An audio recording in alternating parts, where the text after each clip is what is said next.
Good afternoon, ladies and gentlemen. Thank you so much for joining. I just received a message from Mr. Pala. He's running a bit late due to his laptop. We will start in a few minutes from now. If you can just bear with us. Thank you so much. Can I also just ask you in the meantime to announce yourself present with your name and surname in the chat box. Thank you so much.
Hmm.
Ladies and gents, just reminding you again that Mr. Paula is running a bit late. He did WhatsApp me now.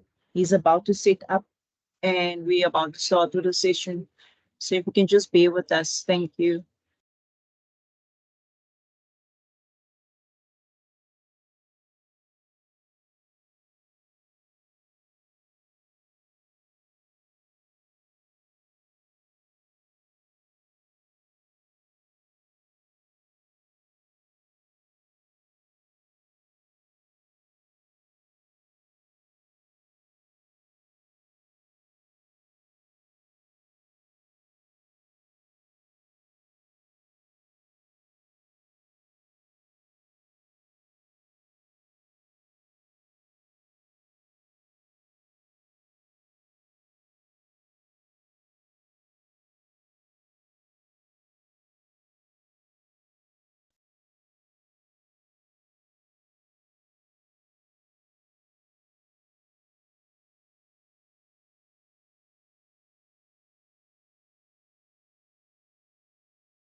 Good evening, everyone.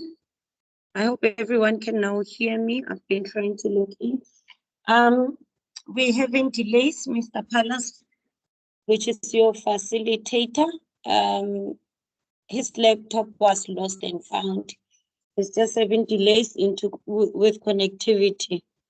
My name is Kotazo Mashilo, and I'm the facilitator's assistant.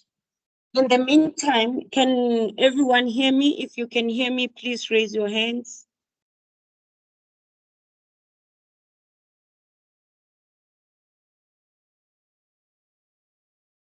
Okay, I can see people can hear me.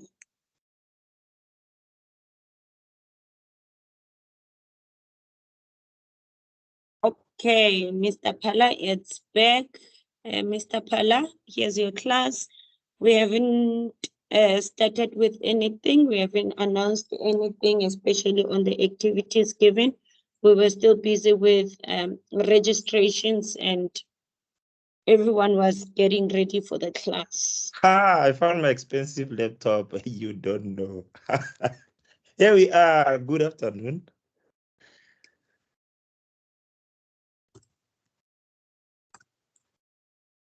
Lukuhle. Hi, unmute yourself. Let's say hello.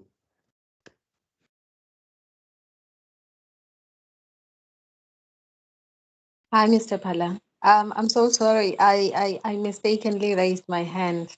Okay, that's fine. I had left my laptop at the shop, you don't believe. So I rushed in. The gentleman says, I could have brought it to you, but well, here we are. Oh my word. I'm so sorry. Well, we connected, we back in. Is everybody else ready to go? Tineke, you here?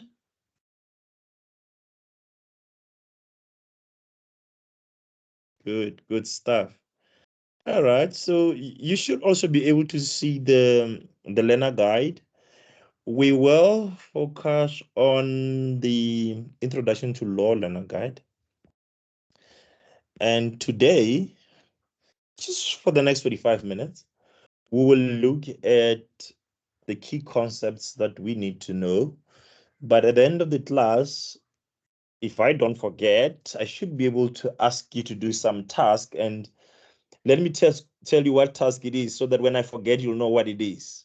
So you need to go online after class, and tomorrow or later today, get a YouTube video, watch South Africa versus Israel on the International Crimes Court presentation. You just look at perhaps the presentation which was made by Advocate Ngugai Toby, pass that one, and also go to the last presentation. I think it was done by a lady. She started by speaking French on behalf of South Africa, the closing argument.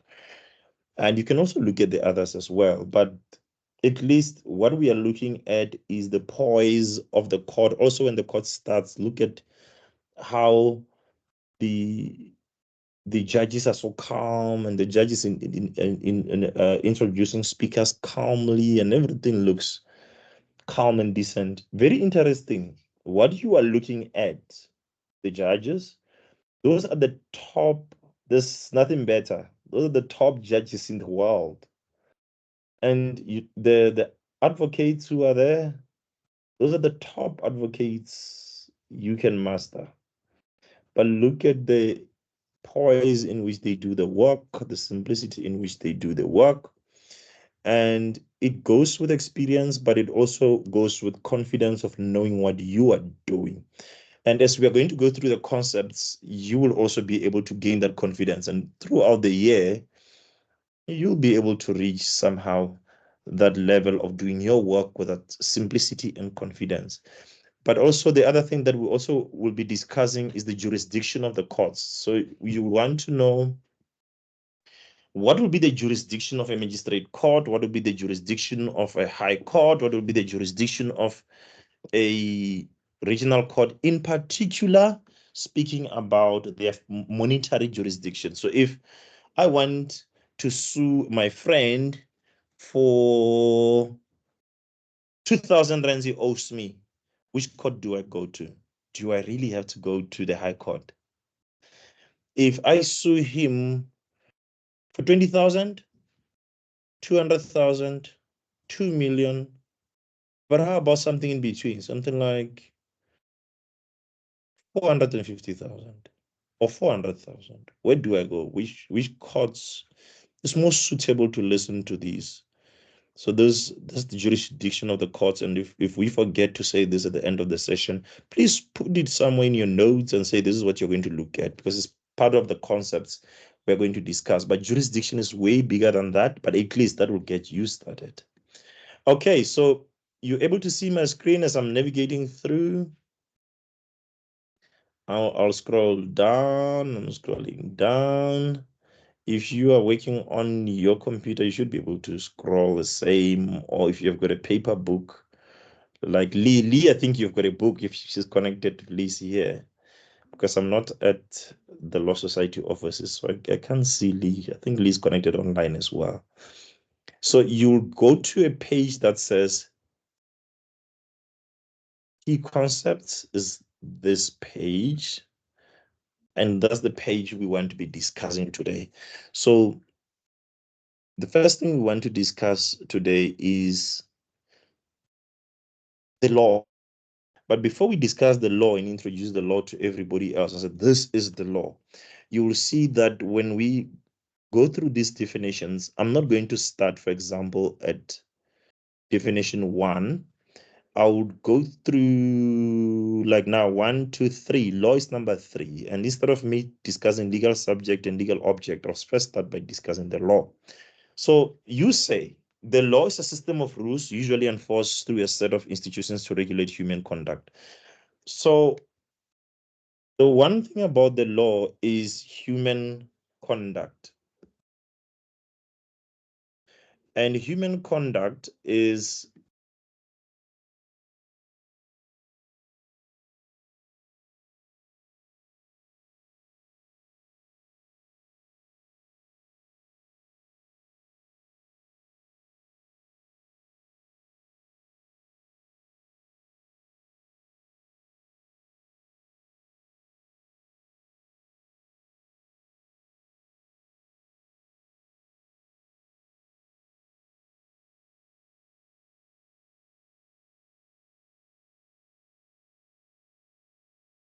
okay, so you're able to hear me now. Good, so let's proceed. The concept of law, so the law is regulates human conduct. So when we spend our times and we live with each other, we are able to do it in such a way that it's acceptable to society, it's accepted norms, it's accepted standards. So let's think about it. Think of if somebody is Zulu and they get married, the normal standard would be, well, the gentleman must pay lobola for the lady. Of course, unless if the lady is very generous and he wants to lobola the gentleman, and it doesn't work like that. Our norms and standards is that the gentleman will pay the lobola. But who made this rule? You ask me. It came with times, and it was passed on from generation to generation to generation, and we tend to accept this. But quite interestingly, it was not really in money, it was in cattle and other things. It's regulated that these things must come as bride prices and everything else. So it regulates how we live, but this is how we transact. This is how we interact with each other. But what happens when there's a conflict? What happens when somebody, extreme things, somebody kills somebody? How do we deal with this? If we are in the olden days, we'll probably call the person to the king's crawl, and we would then stone the person to death for killing another person. Since the advent of democracy, we don't do that anymore. In the morning, we laughed and we said, look, before democracy, when somebody kills somebody, that person would be hanged, you know. And after democracy, the person will not be hanged. The person will actually hang out. If you're in Pretoria, they will hang out in New Lock. So what is the biggest prison in your area? CMAX, whatever. So instead of being hanged, they'll actually go and hang out there for the rest of their lives. So you find yourself in situations where the law as a norm regulates how we live. We don't accept that another person should kill another person. Therefore, we accept it as a norm that people, no matter what the disputes are, they need to resolve the disputes without resorting to extreme violence. And those are the norms of society. You find it in the law. At times, these norms are written down. You find them written down in some form of a document. And this document in South Africa would then be called legislation. For example, Criminal Procedure Act will regulate how criminal matters are handled. You'd have, for example, Consumer Protection Act, how a loan must be granted to you at the bank and what the bank must do to collect the loan and what the bank should do if you don't pay. So these things, you call them legislation. And if you scroll down your study material, somebody will say, they're also called statutes. Yes, statutes, legislation, we generally be discussing almost the same thing. So the person who makes a law like that, a statute, would always be Parliament in the Parliament, which is generally one of the arms of government. You know, they've got the executive, which is the president and the cabinet, and they've got Parliament, and then they've got the House of Traditional Leaders. Now, and they've got the Council of Provinces as well. So in South Africa, if you want to have a statute made, the law gets passed in Parliament, and we just accept it. Well, it gets passed in Parliament, but it goes through different processes. And when we discuss this, the later stage, we will discuss that. But I'm scrolling back to the law. So the law is that the most important key concept you want to remember today is it regulates conduct of humans. Otherwise, it's the wild, wild west, and everybody does as they wish. But who obeys the law? The person who must obey the law is anyone who is subject to the norms of the law and who may also be the bearer of the rights or the duties in law. That person is called a legal subject. You and I are legal subjects. We obey the law. Companies as well are legal subjects. They must obey the law. When you hear people from the legal field, when they say, well, every person must obey the law, they are not really talking about every human being, which is included in person, but they're also talking about a human being and also juristic person. Juristic persons will be companies and entities. All of those obey the law. Of course, if a company commits a crime, and we'll discuss this at the later stage, the directors are the ones that get arrested, but not necessarily that the company must now be arrested and we take the chairs and everything to jail. That's not going to happen. But the directors who are responsible for the company are the ones who ultimately get arrested. So there's also legal objects. Anything that is of economic value to people, this is something material.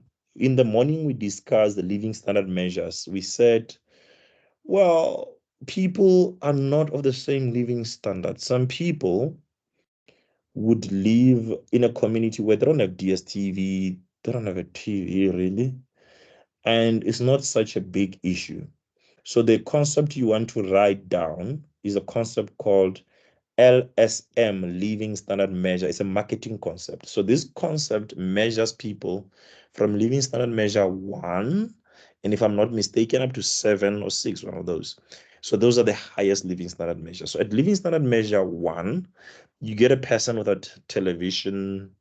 He doesn't really have a fridge, lives his life easily, but probably Living Standard Measure the highest, 6 or 7. These people, they don't just have a TV, they've got 2 TVs. And they don't just have a car, they've got 2 cars. They've got a car for holiday purposes and they've got a car for work purposes, and probably they'll have a golf cart. So these people in between, you've got people of Living Standard Measure 2, probably they have TV, but they don't have DSTV. If they have, they've got the smallest bouquets, they don't get to watch rugby games. And you go to Living Standard Measure 3, you get the idea. So it escalates as we go. So why am I saying this? Legal objects tend to follow your Living Standard Measure. People, legal subjects, people who own things, and a Living Standard Measure 1, the objects of their wealth are very less. It's not cars. It's not, probably at that Living Standard Measure, child support grant is very important. The grant you get, the 350 grant is very important. But the more you go higher the ladder, a salary becomes important at living standard measure 4 and 5, where a person has got one TV, DSTV with DSTV compact, for example. And the most valuable thing is their salary. It's probably also their annuity funds, is their house, but they're paying a bond on their house and all of those. The moment you go up at the level, the things change. The most important things becomes the shares they own, the businesses they own. And as a legal practitioner, a paralegal, you're going to encounter these people from living standard measure 1 to the last one, and all of them will come to you to argue different things at different levels. And we've spoken about the law and how the law will then be applicable as to a system that regulates how these people interact with each other. Well, now that we know about the law and you now understand what the law is, how did we get this law anyway? I mean, we just talked about lobola was lobola, and it happened through generation to generation. Nobody really thought very much about it. But how did we end up with Criminal Procedure Act? How did we end up with murder is bad? Because if you watch Shaka Zulu, you could just be speared and that will be that. But how did we come here? You probably see that during the times of your Shaka Zulus, you get the English who are coming in, you've got the merchants and traders who are coming into South Africa. And every time these people come in, either through your Jan van Riebeck coming in, and they come with rules, norms, and standards from their own countries. If you're talking about the Jan van Riebecks, these were Dutch merchants, and Dutch law would find itself in South Africa through them. But the other people who played a big role in South Africa were the English. So if the English played a big role, you're going to have English law that brings you Roman Dutch law. It brings you things like common law principles.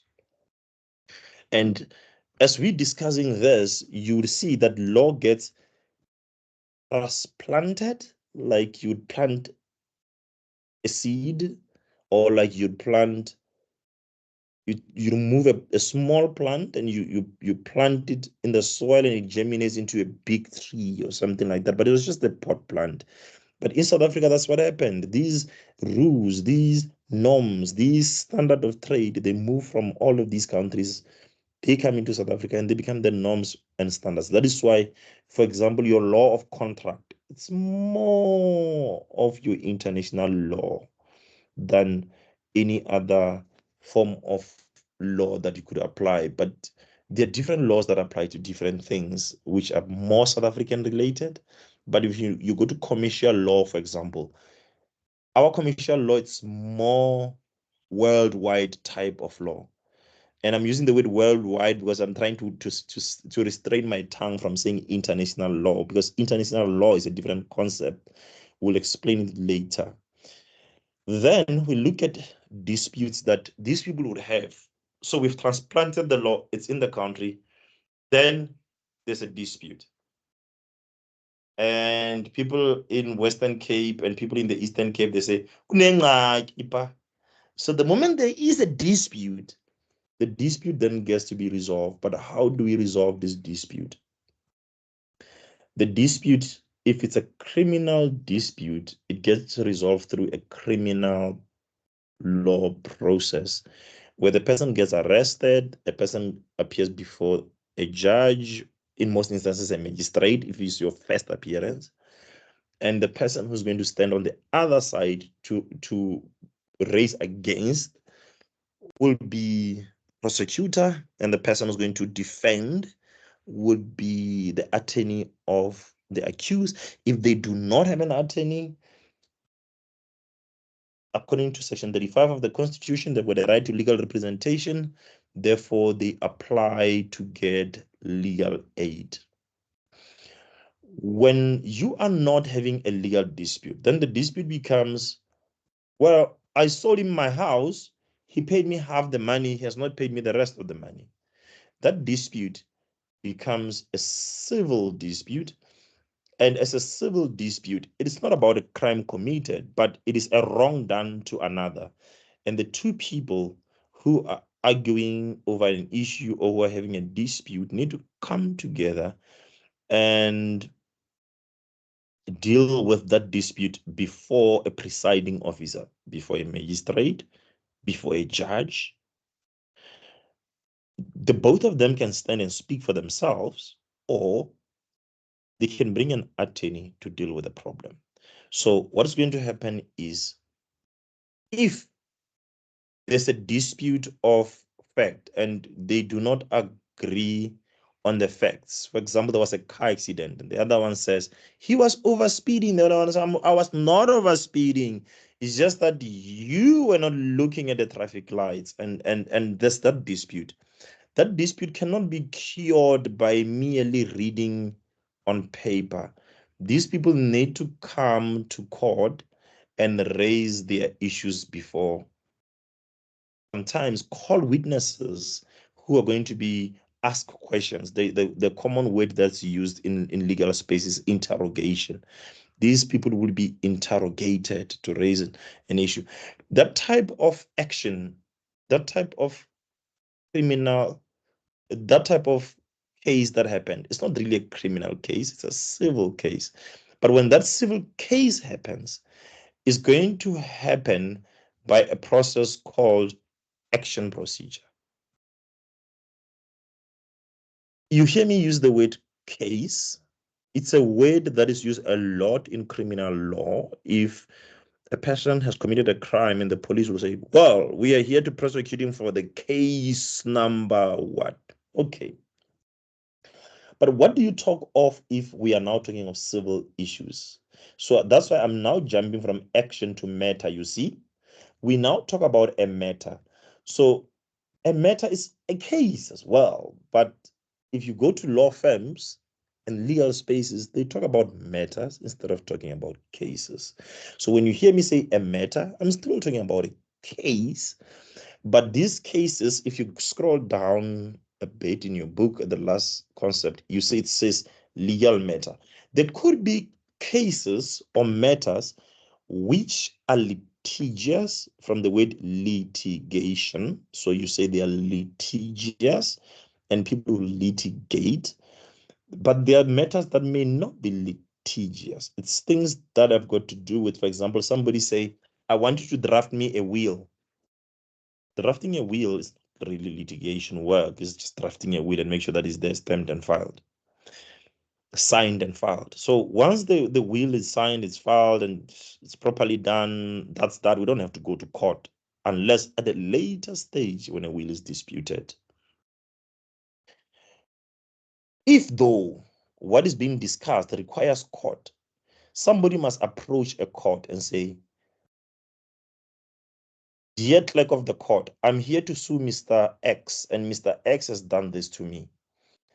If the dispute is that affects Mr. X says, no, I've not done it, but you have done it, I can call a witness. We need to follow a process in law called action procedure. In action procedure, we type something called summons. It's common to hear somebody say, well, they've issued summons, and some of you work in law firms that do road accident funds. When you look at the whole document, you say, well, these are the summons. Yeah, they are combined summons. Because at the top, you actually get the summons, the one that says in the High Court of. But attached to the summons, you have another document that explains really what happened. He failed to make a lookout, he didn't apply the brakes, he was drunk, and all that and all that. These will be in the particulars of claim. Wherefore, I claim 500,000 rands for the damages on my vehicle. So those ones would always be in your particulars of claim. If it's road accident funds, of course, you will not claim the damages of your vehicle. You will claim, well, my medical expenses and other things that are allowed by the act that you should claim. But these things, you're going to put them in the particulars of claim. So what we were discussing in the morning was this. When you're doing action procedure, the summons are available in the rule book. So go into the rule book and copy and paste the summons as is. But the summons are also available in your law firms. If you ask the lawyers, they've already have drafted these things. There are precedences on these. Just make sure that you do not become a hero and try to draft the whole thing on your own. If you are an attorney, I'll say, wow, well, you can. But remember, you're an assistant to the attorneys. They're the one responsible for these things. Even the attorneys themselves, they do not go out and draft these things from scratch. In most instances, we use those that are already existing. So use the summons that's already there in your offices, edit what needs to be edited, and do not issue before you show this to an attorney. If the attorney says to you, no, I believe it's good, say to them, okay, fine. Send me a WhatsApp to say, hi, your summons are good, issue. I will issue them. Do not take the responsibility of that document. I'm saying this because in the olden days, you sign with a hand. But today, have you noticed that people have got electronic signatures? So the attorney in your firm can simply say, can you make a summons of this and that you did quickly and his signature is already there and you are happy, you want to go and issue it. Please do not do it. Make sure you clear this up with the attorney. But the other thing is the particulars of claim that goes with it is also very important. The particulars of claim, if they are not done properly, the other party will raise something called an exception. It's an interlocutory step in law. And once the exception is raised, it has got financial implications for your clients. So make sure that when you are dealing with these types of documents, you confer with the attorney and you make sure that the attorney gets to know, because in most instances, they should be giving you to type them, not to make a decision on these. But there's another one that follows this where there's no dispute on facts. There's no dispute that I delivered the vehicle to you. There's no dispute that you paid half. We agree. It's just that you are delaying to pay me my other half of the money. This dispute can simply be resolved by application. In application, we are simply going to do two documents. The one document is the notice of motion. You'll also find it in the rules books. The rules books are the rules of the magistrate. You can Google them, you'll find them. The rules of the High Court, but you also don't have to Google them. If you go to your law firm, they should have a rules book that shows you the different rules of the courts. Refer to those documents, read what are the rules of the courts. If your office has got LexisNexis, use LexisNexis. They have the rules of the courts. If your office has got Judah or Judah Stats, go online, go onto Judah, you'll be able to find the rules of the courts. So instead of drafting these things from scratch, rely on what is already available in your offices. So once you're done with the rules of the courts and you're ready to proceed, you've done the notice of motion, the next document that goes with application procedure is an affidavit. And remember, an affidavit is the version of a client. In most instances, it should be done unless the attorney is deposing the affidavit himself. This should be done in the presence of a client.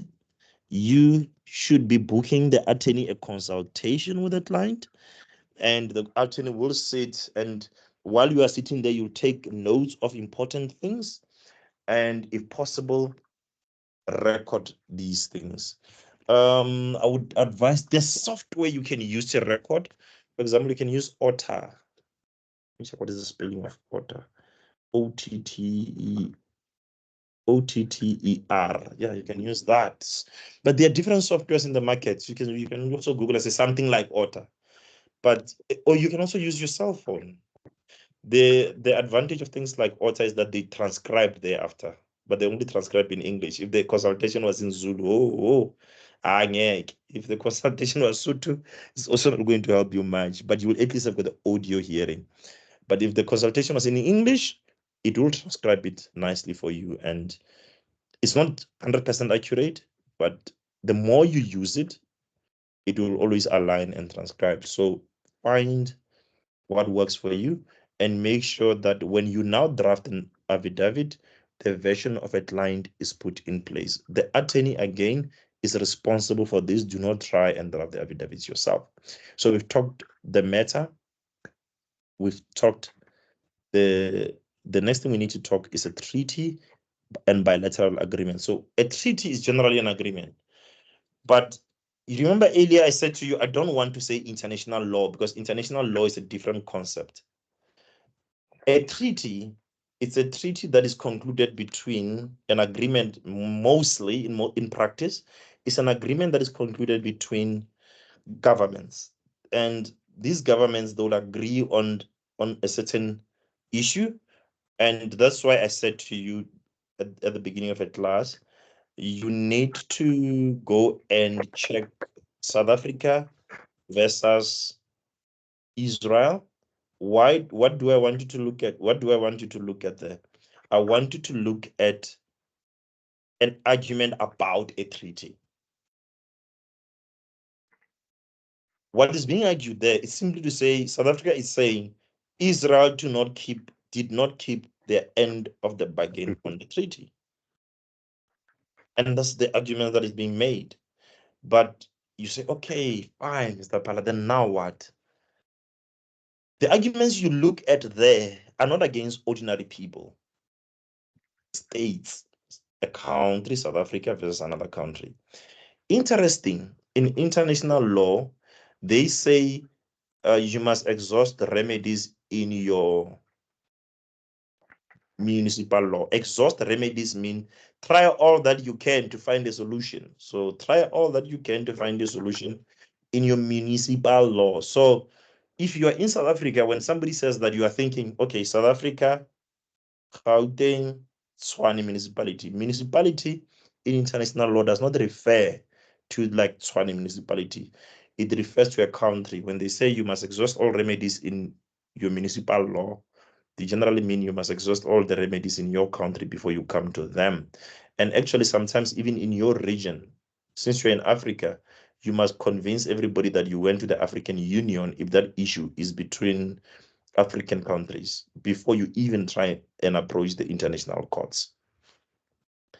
So you would find that these discussions that we are having would help you to understand the concepts around how we are going to discuss law in these discussions. And if there's a treaty, there's an agreement between states. And if there's this agreement between states, these agreements must be held up and these agreements must be obeyed. So therefore, the states themselves are legal subjects. The state themselves at times are legal objects. For example, in the story of Israel, people are fighting over the territory, the Palestinian territory. It's an object that people are arguing about there. And the states themselves are the legal subjects. Then you pass through the argument and say, okay, what is then bilateral? Bi means two, lateral means between. So it's a bilateral agreement, an agreement between states. This agreement between states does not affect other states, but it only affects the two states, or at least a group of states in instances. For example, there's a bilateral agreement that when you go to Zimbabwe, you don't need to have a passport. When you go to Zambia, you don't need a passport. When you go to Botswana, you don't need a passport which has a visa. What you need to do is take your passport, you need one, but the passport does not have to have a visa. But if you go to the USA, I cannot even pass through the whole state that says you don't need a passport. You need a passport, and that passport must have a visa inside. You must go and apply for a visa before you travel to the USA. But the bilateral agreements in SADC countries, you need a passport, yes, but that passport must not necessarily have a visa. Are all countries having bilateral agreements with South Africa? No. Some do and some don't. So you've got that discussion we talked about when we started class today, statute.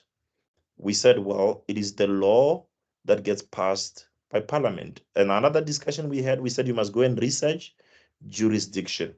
So what I ask you to go and research is, if I'm going to the magistrate court, up to how much can I claim really? Can I claim up to 500,000 in the magistrate court, 200,000, 300,000? These things are gazetted. Go look under the jurisdiction of the courts. You'll be able to see what you can claim from a magistrate. But jurisdiction does not only have to do with money. Jurisdictions, it also has to do with geography. If you are in Rustenburg, okay, let's leave Rustenburg. Where is Northwest the closest? Garangua? Yeah, I think Garangua. And your matter in Garangua must, you see I'm saying matter, case. Your matter, your case in Garangua must go to the High Court. Will you simply get into a taxi and come to Pretoria? No. Your matter must be heard where? In Mafikeng, right? You say, that far. Yeah, unless you and whoever are contracting agree to the jurisdiction of the Pretoria High Court. Therefore, when you write contracts in your offices or in your paralegal practice, remember this story. People in Garangua, if they do not agree to the jurisdiction of the High Court in Pretoria, all of you in the day of trouble must drive all the way to Mafikeng. It's very important that you understand the jurisdiction of these courts. But how about people with a dispute with somebody in Joburg? Must they now go to Johannesburg High Court? Yeah, practically, but not really. The courts in Johannesburg, the High Court in Johannesburg and the High Court in Pretoria, they've got something called concurrent jurisdiction. A High Court in Johannesburg can hear the matters which ordinarily has to be heard in the High Court Pretoria as if it is the High Court Pretoria. So concurrent jurisdiction, that has got to do with geography, right? But how about jurisdiction that has got nothing to do with geography, but it's got something to do with the type of case? All divorce cases must be heard by a high court. You say, no, I've seen my people go to the regional court most, Mr. Palawa. Yes, because the regional court has a concurrent jurisdiction with the high courts in dealing with these divorce matters in terms of the act. So what makes these divorce matters to come to the high court, to the regional court, is because it has been enacted that way. So regional courts deal with divorce matters as if they were the high court.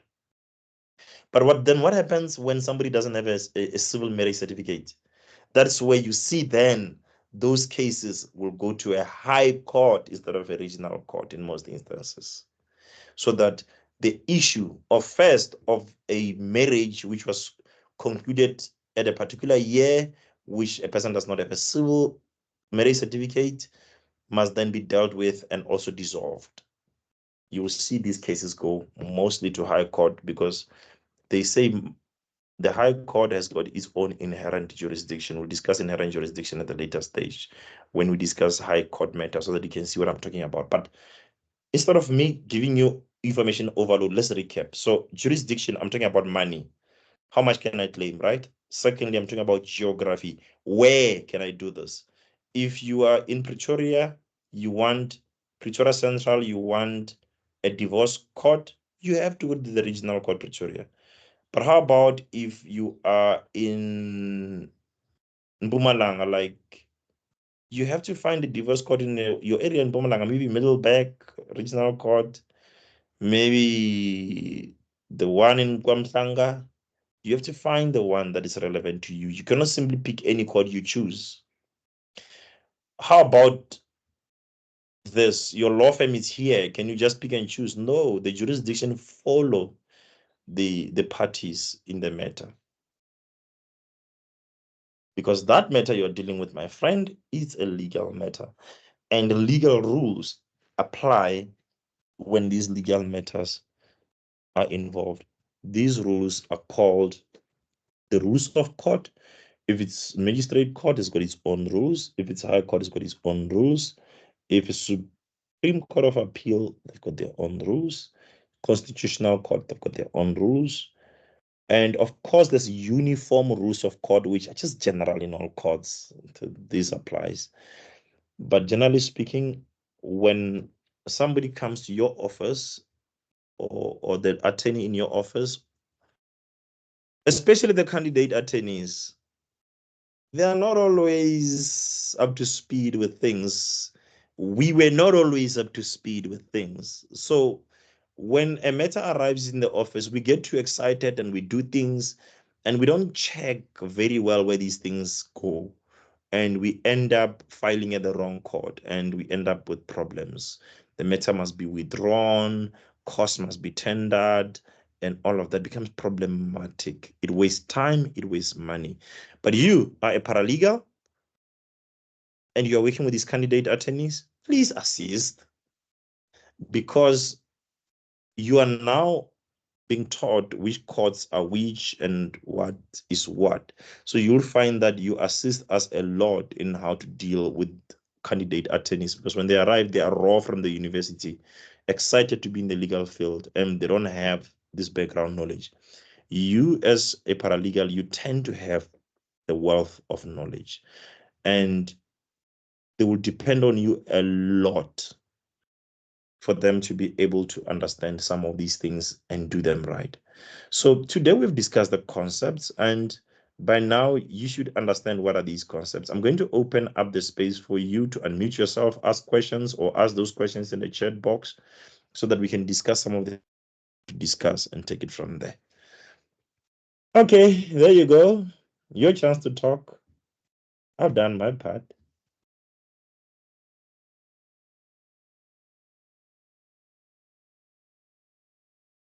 I can see Lee's there. Hi, Lee.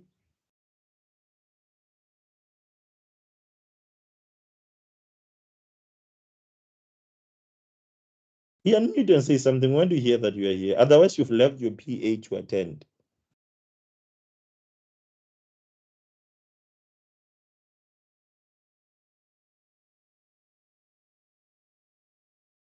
Well, Lee's finding the unmute button.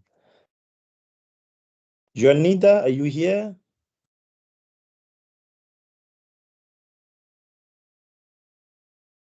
Oh, goodness. Thank you. Anybody else with a question? You've got 5 minutes.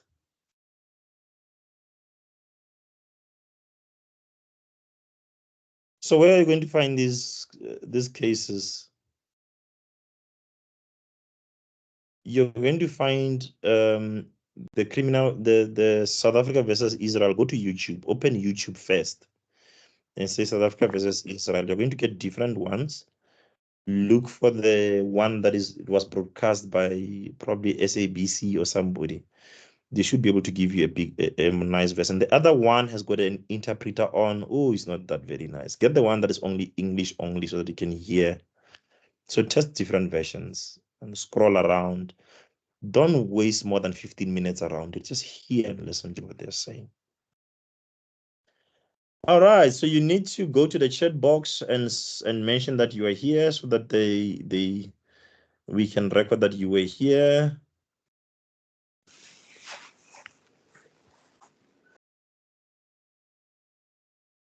Kuluma Tembi, how you want to speak? So you are told. I actually wanted to ask about the Israel broadcast. Mm-hmm. Yeah, but now I've got the answer. Okay, sure. You first open YouTube and then you search right while you are right inside YouTube. It's easy to search for those. Okay, thank you. And then where do we mark the register? Well, now that I've heard you talk, Tembi, I know you are here, but also go under the chat group and say, hi, I'm Tembi and I'm here. Okay, thank you.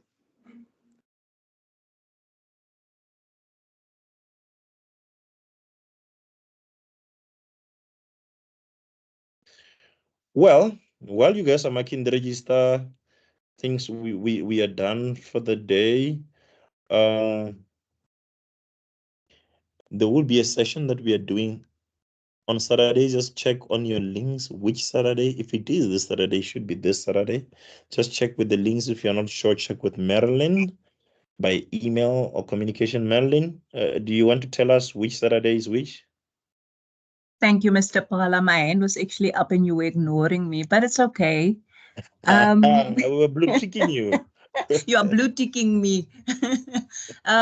Based on the schedule, we've got training this Saturday, the 9th. And if I'm not mistaken, it will be online only. There won't be classes at LEAD or at Law Society. And then we still have a bit of a dispute, myself and you, with the one on the 22nd. Yes. So you still need to tell me whether we're going to go ahead with the one on the 22nd or not, Mr. Paula. Is it after, what happens with it? The Thursday, it's a long, is it a long weekend or something? Yes. So not necessarily, but I think people are going to make it a long weekend. The 21st is that Thursday, which is a public holiday. And the Friday is a normal working day, but people tend to take leave in that time frame. So I'm not sure. No, Marilyn. Me and Tembi, we say Andes.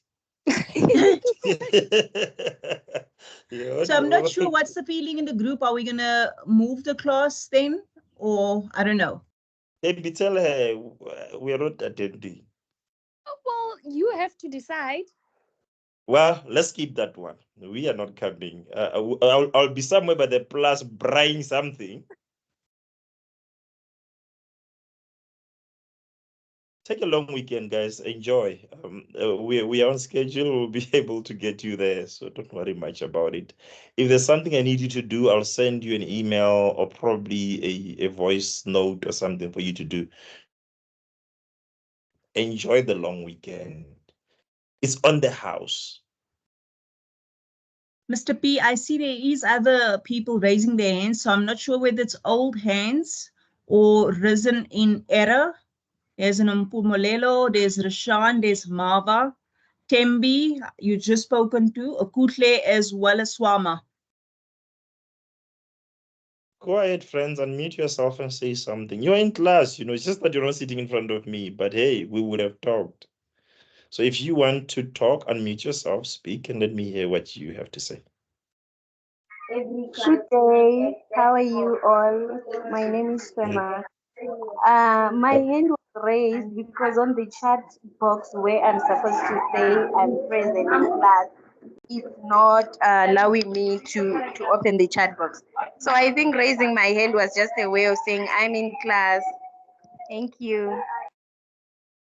Swama, noted, thank you. I got you covered. Look at the chat.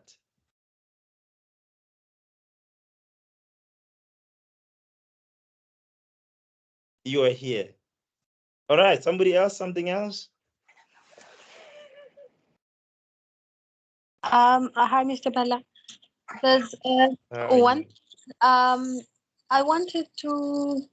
I got lost there for a little bit when we were talking about the concurrent jurisdiction. I was hoping that we can just pass through it again. Also, all right, so concurrent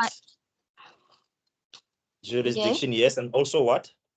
And also there are those documents that you were stating that should not be submitted by paralegals without having been checked and signed off by an attorney. So you said it's summons, it's affidavits. I also wanted to check what other the notice of motions. Just make sure. Okay. Because I think the notice of motions has got prayers, has got what a person is asking the court for. And if those prayers are not written properly, the wheels will come off. So please check with the attorney. And if it is a candidate attorney you are working with, don't take their word for it. Find an admitted attorney to double check you guys' work, especially when you issue these documents. Thank you. Okay. Find this principal or her principal. They all have principals. Okay. And the concurrent jurisdiction? Concurrent, first start by the word concurrent itself. Concurrent simply means together, doing it together. So concurrent jurisdiction, it means Pretoria and Johannesburg, they've got the jurisdiction together as if they are one. So you can launch your case, which your client is in Sandton, and he's suing somebody somewhere in Midrand. You can see you're somewhere in between Johannesburg and Pretoria Midrand, and then your law firm is in Centurion. Then you can launch the case in Pretoria. It will stand. That's actually what I'm doing this week Okay. because of concurrent jurisdiction. Okay. Thank you so much.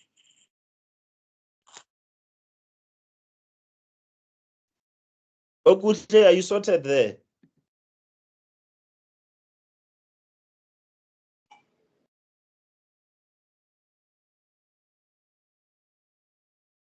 Okay, we way off time. Thank you, guys. Go grab Hello. yourself a cup of tea. Hi, Petulo. Hi, Mr. Pala. I have a question. Yes. Did I hear Marilyn correctly when she said that we're not coming into the Law Society this Saturday? Please don't come. I won't be there. Okay. I'll be online. Oh, I will okay. arrange that we need to come, especially when we do assessments. It will be nice if we are Oh, sitting in a room and we're doing them together. And for you who are in other areas, for example, if you are in Polokwane and you're like 4 or 5, we'll check the register. We'll probably come and visit you and do it together. And that week, we'll do the training while we are sitting with you in the room and everybody's online. I'm planning around something like that. I'll let you know, depending on how concentrated we are. If we've got many people in Durban, for example, one of the Saturdays I'll come to Durban and we sit and we have a chat. For Pretoria, we are not ready for our bring and bri yet. When we are ready, we'll let you know. okay. And are we going to have written assignments or are they just practical assignments? They are written assignments. That is why when we have a face-to-face sessions, I'll assist you so that you see how to answer these things and how to do it. And when we go through into different areas, I'll be able to assist you through. But we'll also assist you online. Kotatso is here. She'll also be able to assist you. And what works well at the university with us is we create WhatsApp groups. So now that we just knew each other, I will at a later stage post a WhatsApp group link where you guys can actually join a WhatsApp group. You chat together on the WhatsApp group so that you can be able to share ideas and things like that. It works better if it's collaborative, that you don't study this alone. Okay.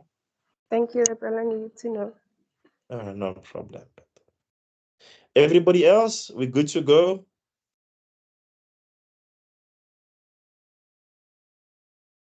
Great, Jonita. Thank you very much. Thank you for allowing me to go find my laptop. It's here, safe and sound, and you were here waiting. Thank you very much for waiting. See you on Teams Saturday. Thank you very much. Bye-bye.